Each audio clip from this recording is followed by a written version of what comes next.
Alors, je viens de regarder cet ouvrage de Claude Agege, j'ai eu comme professeur à l'école pratique des études à un moment donné, avant qu'il ne soit nommé au Collège de France. C'est un ouvrage qui date de 1985, 1986, et je voudrais le comparer avec mes travaux actuels. Alors, je constate que il ne parle pas véritablement de ce qu'on appelle l'anthropolinguistique, c'est-à-dire dans quelle mesure les langues constituent un schéma anthropologique. Alors, je constituerai ça sur un plan théologique en ce qui me concerne, c'est-à-dire que je dirais que les langues font partie des révélations fondamentales que l'homme a reçues.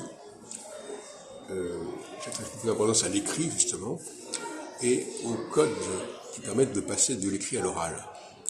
Parce qu'effectivement, dans la pratique normale, on passe de l'oral à l'écrit, l'enfant parle avant d'écrire, mais l'humanité a d'abord eu accès à un texte qu'il fallait décoder.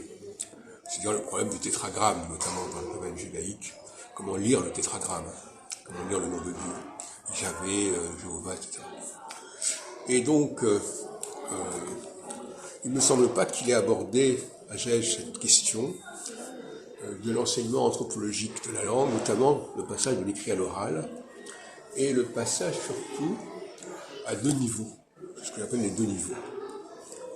Il faut qu'une langue fasse apparaître deux stades successifs, qu'il y ait une dualité, si on préfère. Voilà.